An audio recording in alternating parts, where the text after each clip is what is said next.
A major development in India's ethanol ecosystem has been the government's decision to expand FCI rice availability for ethanol production, with nearly 72 lakh metric ton now allocated at a fixed pan-India price. This move has important implications for ethanol producers, FCI's inventory management, and the overall efficiency of the supply chain. Now, moving on to another very, very important topic, which is a lot in talks, and people try to link it also with food security versus fuel security and those kind of things. And this rice comes to be one major part. However, maize is contributing, I think, around 50% of the production, but rice becomes very, very important part of the discussion. Last time we discussed that it's mainly broken rice, so not much impact. So now I started digging deeper into the data points, and I understood that recently 72 lakh metric ton is allocated. So earlier 52 was allocated, additional 20 lakhs. 72 lakh metric tons, yes, Yeah, true. 20 lakh metric ton is additional allocation at the price of INR 2320 per quintal.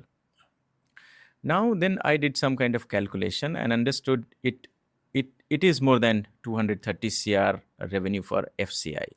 So now this rice, keeping the rice safe itself was a problem for FCI. Very true. Then this became a means of generating the revenue. So don't you think this debate of whether broken rice from FCI should be utilized or not is not that meaningful, because anyway this rice was not being utilized anywhere and it became as part of a revenue generation for them and ethanol production for the industry. Yeah, so let me give you 2 or 3 very important data points that will really bring the whole thing in the correct perspective. Yeah.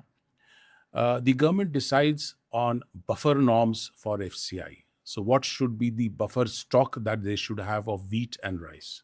Buffer stock. Buffer stock. So that they should always keep. So that, I mean, basically, why does FCI keep the buffer stock? For food security and generally also to control prices whenever it's too much, so that they can intervene in the market. Right. Now, as on 1st April 2026, the buffer norm for FCI for rice was about 13.5 million tons. And what was the stock that the FCI was holding on 1st of April 2026? It was almost 39 million tons. 3 times. 3 times. More than 3 times. 3 times. And similar was the situation for wheat. I don't have the numbers, but that was also 3 times. So instead of having a normative buffer stock of 13 million tons, you have 39 million tons or so. So you have a surplus of 26 million tons of surplus rice in your godowns. What it does, it burdens your public exchequer. Yeah. FCI at the end of the day is a government organization. They cannot lose money. They have to get the subsidy from the government, whatever is the gap. So the taxpayers are actually paying that money from their pocket.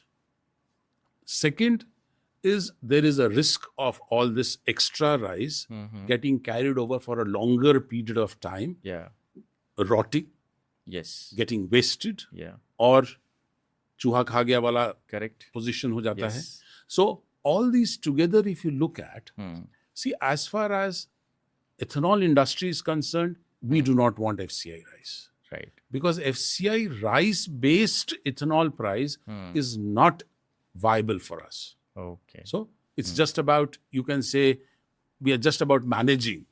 We are not interested because we are getting the price, as you mentioned, at 23,200 at the FCI go down, plus the transportation cost to our factory. No credit facility, no transportation cost. Yeah. So all this then when we convert, we get just about 60.32 or some in that range. Whereas if we buy the rice, broken rice or rejection rice from the market, we get 64 rupees for that ethanol.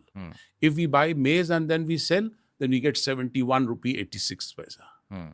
So all these, if you put together, the ethanol industry is not interested in taking the FCI rice. So it is the government which is able to find an alternate demand or way to kind of evacuate their rice.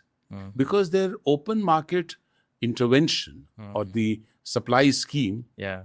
is not always successful. Right. So this is the way to reduce, as you correctly mentioned, to reduce the stock of FCI rice, which would have either got wasted or rotted or whatever happened. That's why I think this is the reason of lower percentage of ethanol coming from the rice, because cost economics is not as favorable as for Yes, other grains. true, very true. But the government is forcing us to Yeah. produce ethanol. 40% of our ethanol has to come from FCI rice. Yeah. So only 60% is the market sourced maize or broken rice. So 40% we have to compulsorily take. In fact, the country should be thankful to the ethanol manufacturers Yes. for helping the country reduce that extra burden with the FCI go downs and the public exchequer. Yeah, and because anyway that rice is kind of a waste, so you keep for a very long time. You spend, FCI spends a lot of money What on will also happen very soon, once the procurement season starts, Yeah. then the FCI has to find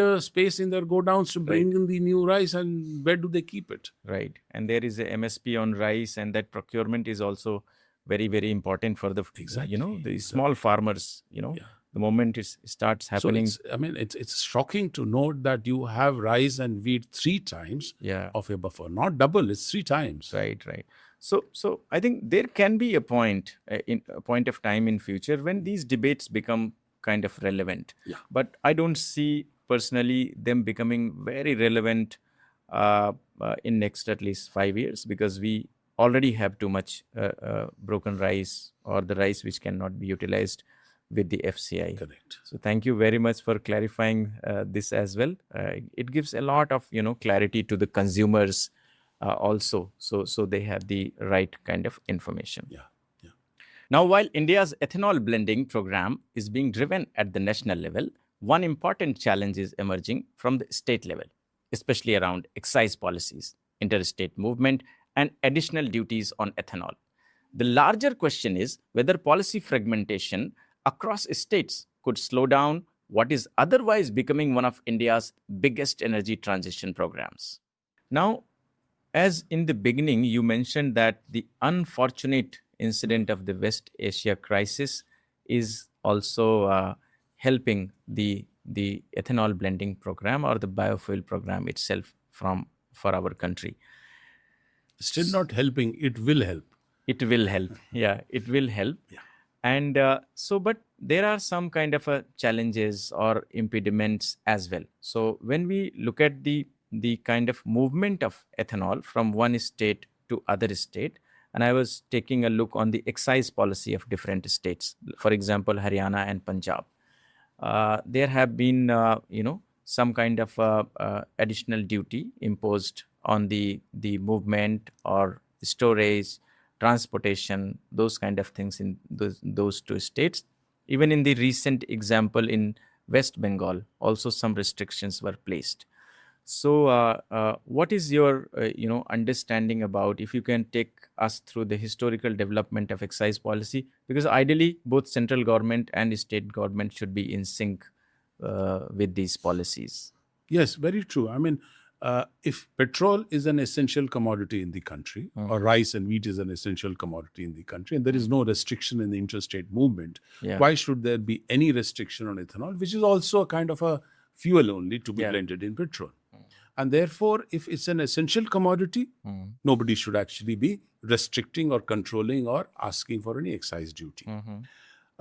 The whole scenario of trying to control ethanol or claim excise duty on that comes from the point that the state government's main source of revenue happens to be alcohol, which they tax at a very heavy duty. Yeah.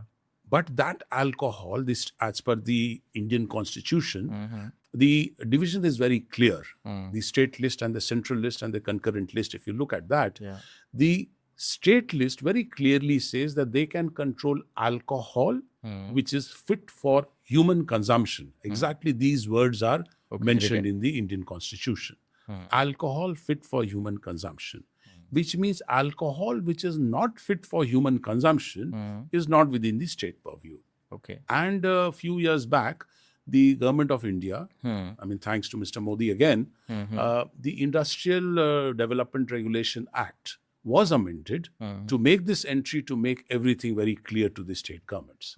And I think 2017-18 to 2021 or something like that, in that period, almost all the state governments, I think all of them, removed controlling ethanol movement between states, as well as any duty. They used to call it import duty. They call it various names they used to give it. It was removed. I remember Delhi had a duty of 2 rupees. Gujarat has a duty of 3 rupees. If you're bringing from another state, Haryana had a duty, Punjab had a duty, Rajasthan had a duty, Madhya Pradesh had a duty. All these were removed. But suddenly again one is seeing that Haryana, Punjab and West Bengal, they're trying to control this essential commodity. Now that is very unfortunate because it's an essential commodity which is similar to petrol only. Right.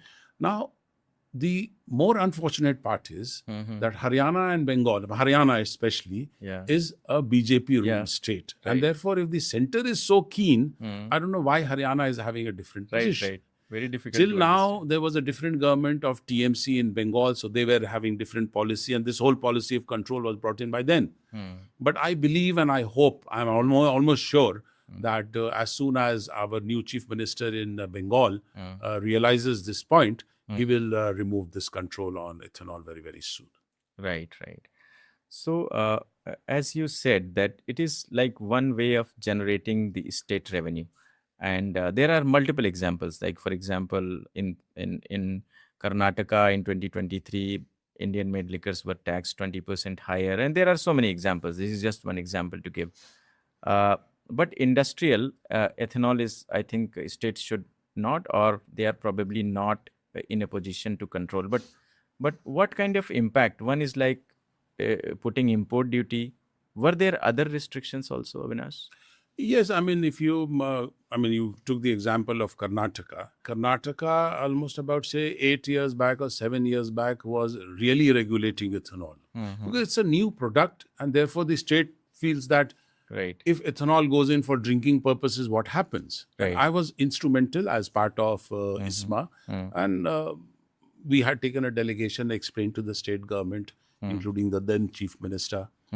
What used to happen, every tanker, one excise inspector used to sit and travel in that particular tanker. So it was that kind of control then.